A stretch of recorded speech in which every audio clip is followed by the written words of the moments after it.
Hello, folks, and I'm Will Larson, and I am grateful that Julia went first, so I get to have a slightly easier intro into this one. Today, I'm going to talk a little bit about designing good process and really why a good process is evolved rather than designed. I work at Stripe, working with kind of foundation, which is data engineering, infrastructure engineering, and developer productivity.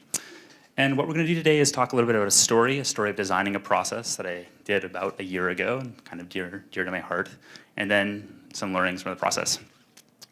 So like any good story, it starts with the villain.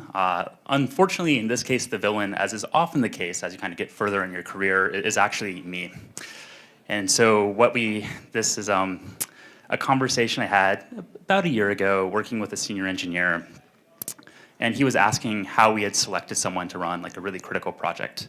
You know, the sort of project where there's a couple of them each quarter, each year that you might get to staff level, might kind of get a lot of visibility to the company, really important kind of everyone that you're working with. And he just stopped and said, like, how did we select the person who ended up running this? And I just kind of paused, and I was thinking, like, how did I actually select the person who ran this project? And I kept pausing until it got awkward because my answer was just terrible. But as I thought about it, no artists were harmed in any of these slides, rest assured. As I thought about it, the way we had actually selected the person to run this project is a pretty routine way to select something, which is we had a few people who did all of the projects at this shape. And then when we had something was pretty time sensitive, really needed the next person to work on it, I just went back to the person who had always done this sort of project. It was important, needed to get it done, he could help. But what this was doing is that it meant that we had all these new people in the organization who wanted to work on these projects as well, who had never had the opportunity to learn kind of to work on these new types of projects, who were kind of feeling like they had got no opportunity. But also the people who were doing all the same projects over and over were getting bored, and we weren't growing our organization. And from this, we kind of developed a bit of a problem statement, like understanding what is it that we really wanted to solve. And what we decided after chatting through it a little bit is we really wanted to make sure that everyone has access to apply to lead important projects. And then before you start any process, and what we did here is you have to pause and make sure you should actually work on a process. Designing process is incredibly time consuming, so I think a lot of times people go from a problem statement directly into kind of solving. And so we paused, was this actually a good time for us to work on this? And we decided after some reflection that this was something to work on. When we think about inclusion, we think a lot about kind of access to membership in the team and also access to opportunity. And so this, for us, we decided could be a core part of how we think about getting access to opportunity, was having a more structured way in terms of finding how people got access to these most important kind of staff level projects. And so when we decided to get started, we did not take a lot of time to design a solution. We actually took about half an hour to jot down the first approach, which I think is incredibly important. But we basically just took the problem statement, and for each of these poorly highlighted words, we selected a simple strategy. So folks should have access to something means they have to know that it's going to happen. So let's send out an email to some sort of defined email list. To apply, they should be able to have some structured process to let people know they're interested in something. And then this really should only apply to important projects. It's not like every project. We don't want to add a ton of overhead. Just really want to make sure that for the most important kind of staff level projects, there's some structure there. And there's a couple reasons why we try to go as quickly as possible when we do this in terms of the first design phase. And one of them is that as you work more and more on a process, you get increasingly attached to it. I'm sure many of you have spent a week or 2 weeks designing this great process. Get so attached to it that when you kind of tell someone about it, they're like, yeah, this won't work. But you can't hear it anymore because you've already spent so much time loving the process and making it perfect, solving for all the constraints you know about, and not kind of able to hear other people's by the time you actually start rolling it out. So this is why the really quick design phase is so valuable. And for this one, we literally spent half an hour just designing very quickly together what's a simple approach. The other issue is there's so many known unknowns. I think whenever you're designing a new process, it's because something that used to be true is no longer true. And I think that's the case if you're staying at your current company, something's no longer working, maybe your calibrations are too toilsome, maybe the way you're picking folks for promotions isn't working, maybe the way you're doing kind of selecting team changes for folks isn't working. But whenever you design a new process, there's something that isn't working anymore. And in this case, we were just picking the same people over and over and over, really wanting to make sure that we found a way to change that. This is also true when you switch companies, right? It's so often when people come into a new company, they're like, this company is like, doesn't really know what they're doing. I'll just like kind of cargo cult forward, like worked at my previous company. But there's so many things you don't know at a new company that really just slowing down, learning for a little bit, incredibly valuable. So, okay, now that we know why we shouldn't kind of design the full one, now that we know that we should kind of try like a little bit more thoughtful, kind of incremental stage approach to design, let's talk about how we actually did it. This is our approach. It's pretty simple, but it works, and that's like kind of one of the worst lessons of management, is that most of the things that work are like very simple. You just have to like keep applying them in a systematic way. So we worked on the problem statement. Then you think about like how could we solve that? Then you test it with the team, and then if it works well with the team, you like expand like to another team. If it doesn't work well, you go back to the problem statement approach test. This is exactly how you would design any single product you ever worked on. This is exactly how you would solve any technical problem you ever worked on. And yet so often when we work on designing process, we like don't use any of these things that we've mastered, any of these skills and these competencies, kind of think like we'll just like write it once, finish it, and then move forward. Just doing the same exact thing. And expanding is so important because when you're only working with one team, the iteration loop, the test loop is so cheap. You can get people who are really excited about it. And so starting out with one team is really passionate about it. In this case, the engineer who was kind of concerned about the problem to begin with, working with his team, they were really motivated to be part of it. Then we found another team, and then eventually over time, we rolled it out to the entire organization. I think this idea of like selecting one team, then expanding incrementally and slowly is the most important thing to do. The most important single lesson as you want to work with a larger and larger engineering organization is testing, getting it small and right, then expanding. If you start rolling out really large changes, it can get pretty painful. So I want to talk about like 4 different ways as we rolled this out that we actually ran into resistance and how, because we were doing it with such a small initial group, that we're able to evolve it. The first one is like, there's a certain type of person who, when I was younger, who like when you ask them to take on a huge project, they just like think briefly and they're like, yes, like I can do that. And then there's other people who really take a totally different approach to making these decisions. They think about it, then they talk to their peers, they talk to their manager, they talk to kind of maybe mentors outside of the company. And if you think about our goal, kind of how do we increase access to these critical opportunities across the entire engineering organization, the folks who have the most methodical kind of approach to this tend to be the folks who are punished and have the highest kind of penalty for failure. And these were really the folks who wanted to get involved and that didn't have access to begin with.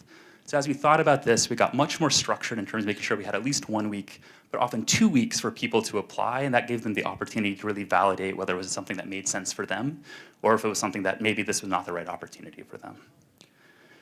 Then, go back to the problem statement, solve, test it again.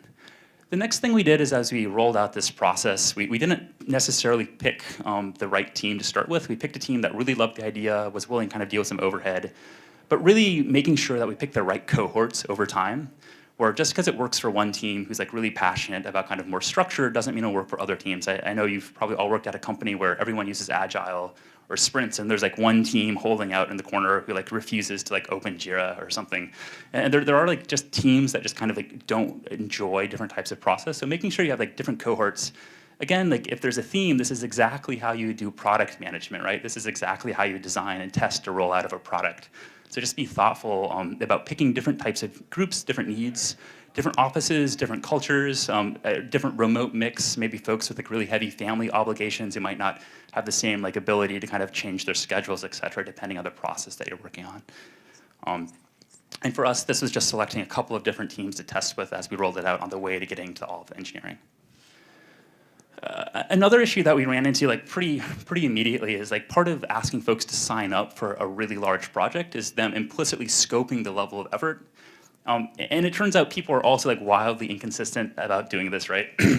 If you've ever worked on like a well-known company, then you have the experience of someone on like a Hacker News saying like, I could literally do this over a weekend. It turns out there's like a very large contingent of people who think any problem can be solved over a weekend. And it's not necessarily like a good way for them to be estimating like the level of effort for a project. It's more like a self-assessment than like a project assessment, if you will. And so we really ran into people just like having wildly divergent expectations about how much effort this project or any project would take. And so we actually got much more specific about our guess. It's not that we can actually estimate software, like no one can estimate software complexity or software projects, but at least it's the same person estimating with the same bias and the same kind of general like skew to estimations. At least we got some consistency that way. The other and kind of last thing we realized is that it turns out like it's really hard to get people to volunteer for terrible projects. And it's sort of like one of our initial assumptions was like we would just like send out these like emails asking for people to do things and they would like immediately jump in. And it turns out there's like large categories of projects where this is just totally not true. Some of them are actually projects I think are exciting, but like just the engineers like we're in no way excited to participate in. Often things like heavier kind of program or project management components. And so what we did is we actually added another step. Kind of like the silence was deafening for a couple of these.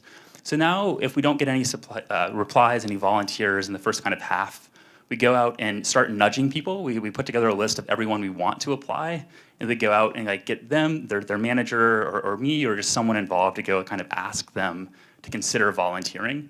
And this works surprisingly well. When people are kind of asked, it's a vote of confidence that you believe that they're going to be able to be successful.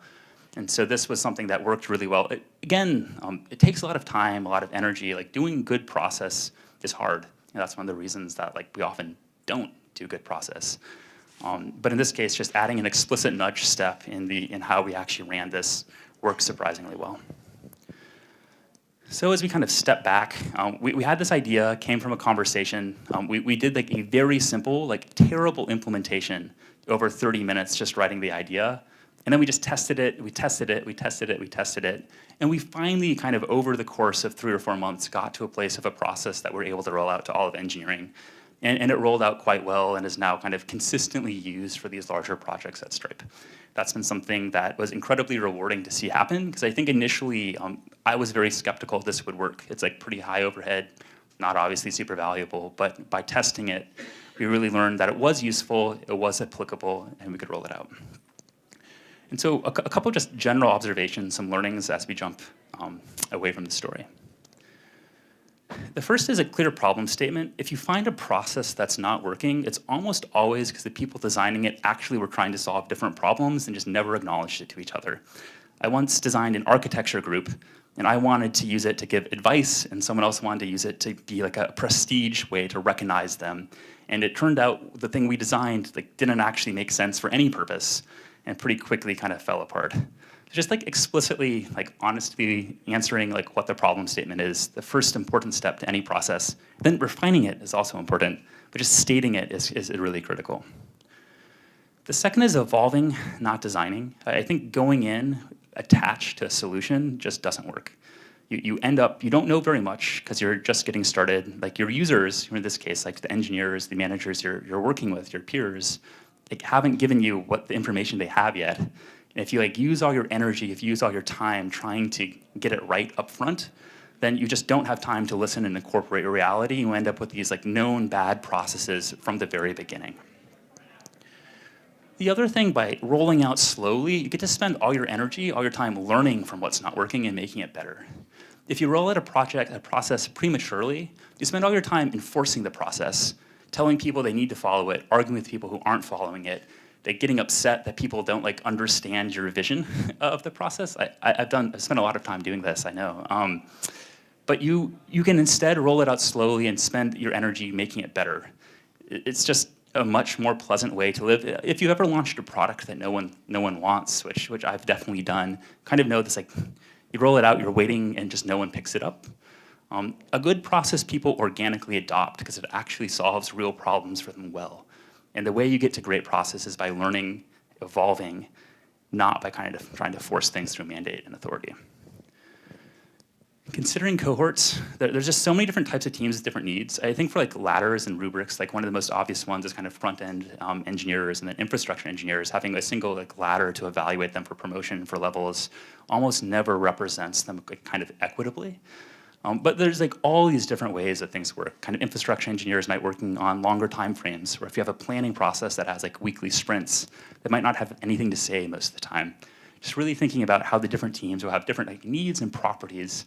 And a lot of them like aren't intuitive to you, particularly, if you're not a parent, like kind of, or you don't have significant like time constraints from family, you might just like not think about how kind of moving meetings or shifting different pieces will have so much impact on your peers and your colleagues that do. You don't know everything, and that's why it's so important to kind of test these cohorts. And thank you all, really appreciate it. Thank you very much. Round of applause. Thank you.